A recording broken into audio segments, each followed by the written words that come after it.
Ciao Italiano! Den čtvrtý, po včerejším fiasku jsem zase na nohách.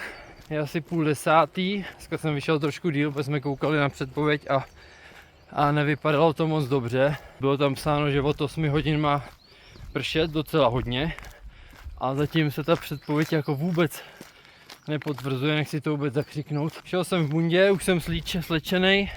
Jdu si dát 1600 metrů převýšení ke kříži. Jdu z Itálie do Rakouska, 25 km, 1600 převýšení.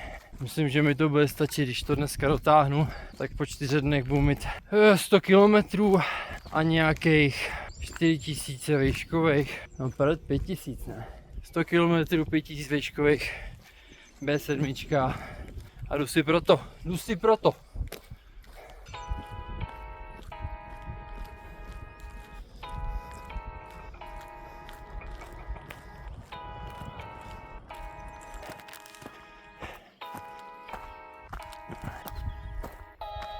To je úplná fantazie.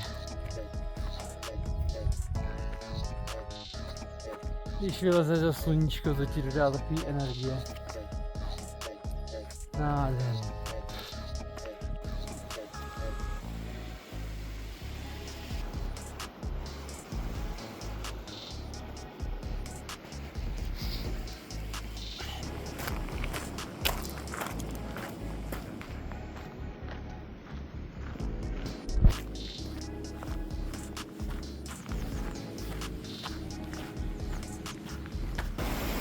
Tak teď jsem si běhl do takového krásného údolíčka, je to úplně nádherné. Absolutně potůček, ty vole, kopečky, vypadá to krásně, fakt jako neskutečná lokace. Zase absolutně mimo síť, mimo signál. Máme nějakých 7 km a jdeme hore po krásné cestičce. 7 km, zatím se mi jde suprově teda. Asi bude znát těch o pár hodin víc té regenerace, že jsem přiběhl v těch 11:30 a od té doby jsem odpočíval. Tak doufám, že to vydrží. A užiju si to dá se říct poslední den. Zítra v 10 vyklízíme pokoj a valíme domů. Štráduji si to nahoru, dneska mi to neskutečně baví, hrozně se mi tady líbí. Přijdu si jak každou nohou v jiném ročním období. Tady je jaro a tady je zima.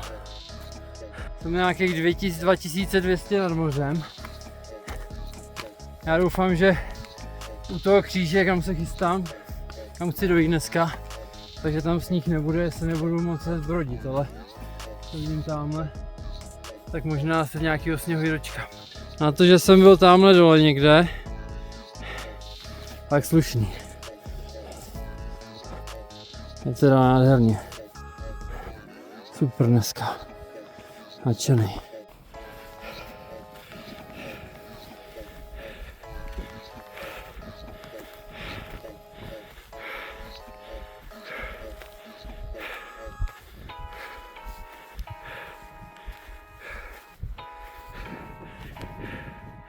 Uhu.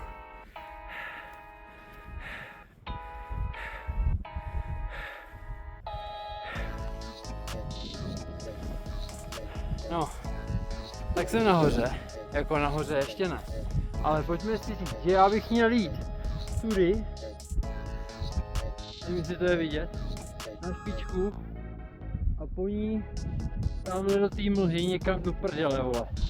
Otázka je, jestli tam vůbec zase dojdu, protože je sníh docela a místo je docela hluboký, no. Škoda, že jsou mraky, no, jinak by to byla nádhera teda. No, jdu to zkusit, přátelé, kamarádi. Tak se podívám na nějaký plán B. Jsem to vylez takhle mimo cestu, protože cesta vedla někudy tamhle tím sněhem. Takže jsem to musel vlízt tady po tom kopci nahoru. No, uvidíme. Tak přátelé, kamarádi, dneska jsem se vydal vstříc teda velkému dobrodružství. Jelikož mě to nepustilo po hřebení, tak jsem se musel vydat cestou necestou přijdu si jak Kilian Jornet z Vyše. Běhám tady jak stepní koza, ty vole. Tady do teďka podal nějakýho průdku po nějakým krpálu, kde tady, vole, pasou asi kozy, vole, nebo já nevím, co tady pasou. A potřebuju se dostat tam na tu cestu. Aspoň, abych se dostal zpátky. Ještě je varianta, že vede cesta tamhle horem. To bych mohl taky zkusit. Ale uvidíme, jak na tom budu časově. Každopádně kříž zase nevyšel. Na to, že 17. května takem je sněhu jako na sráno, no. Bohužel. Tak prostě hold, tady chodím, vole, po cestičkách, uličkách. Kudy se dá, ty vole, teď budu muset přeskočit, vole. Dobrý je, že aspoň člověk má kde nabrat vodu. Taková blbá zpráva je, že trošku začínám cítit koleno. Tak asi tak. Byl jsem tamhle nahoře. No, tak jdeme. Stepní koza Jakub, ty vole. Takže, záchranný bod, děkuji ti, chatičko moje. Přišel jsem v chatě, 2,5 hodiny, 11,6 km a zkusím to dojít v té chatě, který jsem chtěl potom, no, po tom kříži. Ale uvidím, no, docela sníh, dojdu tamhle na ten roh, podívám se, jak to tam vypadá a když tak půjdu po cestě zpátky, teda ne jako tam, ale cesta vede do toho údolí a vrátím se na hotel. Je to docela dobrodružství dneska, no. Tempo absolutně neřeším, takže teďka tady přelíst, ty vole. Hoši, doufám, že mi neujede prdel, ale nepojedu až do údolí. Zase bude po kolena sníh. Tak mi držte pěstí. Tak a dost. Potom už jsem nic nenatáčel, protože jsem byl rád, že jsem to přežil, že jsem se vrátil zpátky, že jsem našel cestu a že jsem nespadl z nějakého srázu, protože ty cesty, které tam vedly, tak tam nebyly, protože tam byly zbytky sněhu. A zpátky už se mi taky nechtělo tím sněhem, abych si nerozbil hubu, tak jsem to bral mimo cesty a pak jsem fakt byl rád, že jsem našel nějakou cestu jakoby zpátky z druhé strany, než jsem to šel nahoru. Tak jsem to seběh, začalo chcát.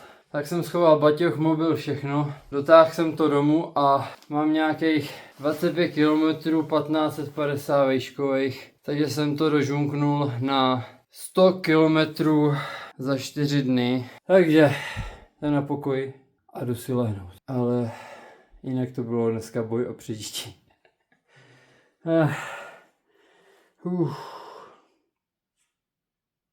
Tak čau.